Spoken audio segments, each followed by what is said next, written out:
हनुमान जी को आप क्या बंदर मानेंगे? भाई बंदर के रूप में प्रकट भय हैं, पर है नहीं बंदर। वो गंगा जी नदी के रूप में दिखती हैं, वो नदी पानी नहीं है, नदी नहीं है, वह माँ है। कि ये गणेश जो है वो हमारा भगवान है, वो शिवा भगवान का बेटा है, भगवान शिवा। और ये उनकी किताबों में लिखा हुआ है कि गणेश भगवान शिवा भगवान का बेटा है। और एक दिन जब भगवान शिवा अपने घर के बाहर निकलते हैं, उनकी बीवी पार्वती अपने जिस्म से मेल निकालती है और एक बेटा बनाती है।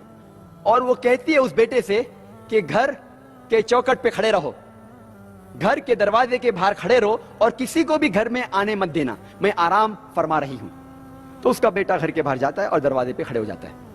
कुछ देर बाद भगवान शिवा वापस अपने घर पे लौटते हैं और जब घर में दाखिल होने जाते हैं, उस वक्त उनका बेटा उन्हें रोक देता है और कहता है, आप इस घर में नहीं जा सकते, आप दाखिल नहीं हो सकते, क्योंकि मेरी मां आराम फरमा रही है। शिवा तेज में आके अपने बेटे की गर्दन उड़ा देते हैं। तो मैं कहूंगा मेरे हिंदू दोस्त से, आपका भगवान अपने बेटे को नहीं पहचान सका, कल जब मैं मुश्किल में रहूंगा तो मुझे कैसा पहचानेंगे? और ये हिंदू दोस्त आपसे कहेंगे, आपको कहने की जरूरत नहीं।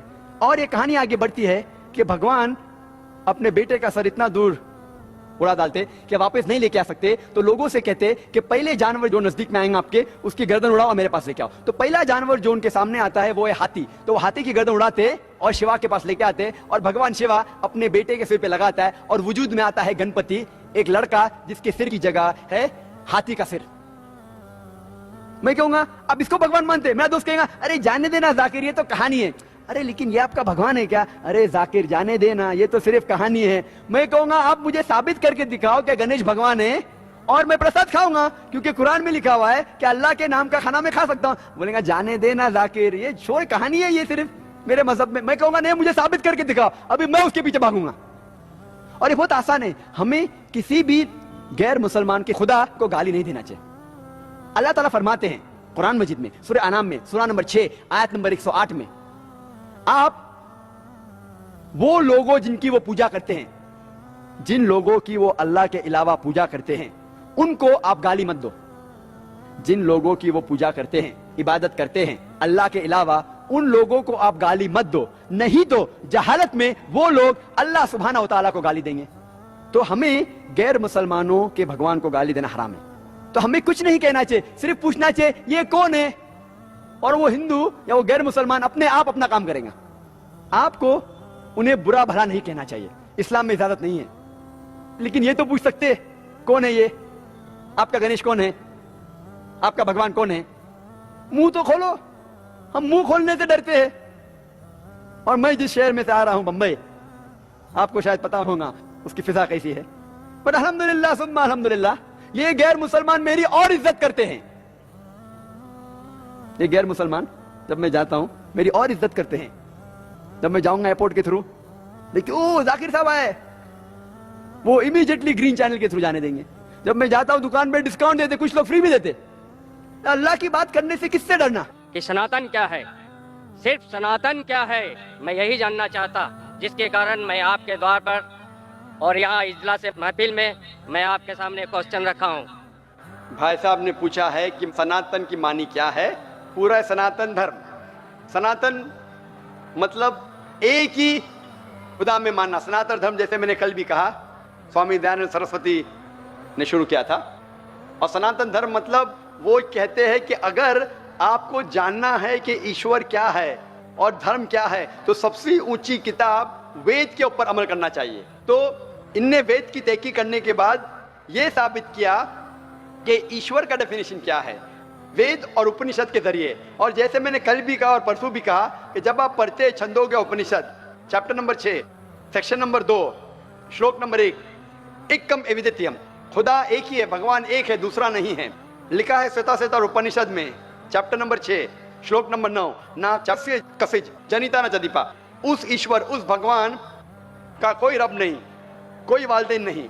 लिखा है श्वेताश्वेतर उपनिषद में चैप्टर नंबर 4 श्लोक नंबर 19, न तस्य प्रतिमा अस्ति, उस ईश्वर की कोई प्रतिमा नहीं। प्रतिमा एक संस्कृत लफ्ज है जिसके मानी है अक्स, picture, photograph, painting, idol, sculpture, statue, उस ईश्वर, उस भगवान की कोई प्रतिमा नहीं, कोई अक्ष नहीं, कोई पिक्चर नहीं, कोई पेंटिंग नहीं, कोई फोटोग्राफ नहीं, कोई स्टैच्यू नहीं, कोई आइडल नहीं। यही चीज लिखा है यजुर्वेद के अंदर, चैप्टर नंबर 32, श्लोका नंबर 3, न तस्य प्रतिमा अस्ति, उस ईश्वर, उस भगवान की कोई प्रतिमा नहीं, कोई अक्ष नहीं, कोई पिक्चर नहीं, कोई पेंटिंग नहीं, कोई स्टैच्यू नहीं, कोई पोर्ट्रेट नहीं। और जो ब्रह्मा सूत्र हिंदुइज्म का, एकम ब्राह्म द्योत्या नास्ते नैना नास्ते किंचन, भगवान एक ही है, दूसरा नहीं है, नहीं है, नहीं है, जरा भी नहीं है। तो अगर आप ये जान ले कि भगवान एक है, उसका अक्ष नहीं है और सिर्फ उसी की इबादत करना चाहिए, ये मेन ऑब्जेक्टिव है सनातन धर्म का। तो आप समझ चुके सनातन धर्म क्या है भाई साहब? फिलहाल कुछ बोलना चाहेंगे? हाँ बोलिए भाई साहब। सनातन धर्म एक सनातन धर्म नहीं होता, जो मानव जन्म में, मानव रूप में इस धरती पे आता है वो सनातन होता है। और सनातन का कोई धर्म नहीं होता। भगवान एक होते हैं, उसकी शाखाएं होते हैं, जैसे एक वृक्ष पे उसके टहनियाँ होती है, उसके पत्ते होते हैं, उनमें फल होते हैं, उसी तरह धर्म में भी सनातन, हर व्यक्ति इस धरती पे जो भी जन्म लिया है वो सनातन है। उसका ऊपर वाले को मानने वाला जो व्यक्ति होता है उसकी शाखाएं अलग होते हैं। भाई साहब, भाई साहब, ईसाई है। भाई साहब, जो भी आप बात करते हैं, मैं जो बात करता हूँ हवाला देता हूँ, वेद, यजुर्वेद, चैप्टर 32, श्लोक नंबर 3। कुछ भी बोलूं, मैं बोलूं 2 + 2 5, 2 + 2 6, तो मुझे हवाला तो देना पड़ेगा ना। आप जो बोल रहे कुछ कुछ लिखा है मनुस्मृति, इसके अंदर जानता हूं मैं जो बात कर रहा हूं हवाला दे के एकदम ब्रीफ में कह रहा हूं। आप जो बोल रहे, मैं ये नहीं जानना चाहता हूं आप क्या मानते हैं। इसीलिए मैंने कहा कि धर्म को जानने के लिए धर्म के मानने वालों को मत देखो, धर्म के शास्त्रों को देखो। तो मैं यह सुनने के लिए नहीं आया हूं आप क्या मानते हैं सनातन धर्म में। मैं ये जानना चाहता हूं आपकी धार्मिक किताबें क्या कहती है। अगर मैं हर एक की बात सुनने लगूं, या लाखों लोग हैं, 5 से 10 लाख का मजमा है, कि वो क्या कहना चाहता है, तो फायदा क्या है। आप समझ रहे ना। तो जो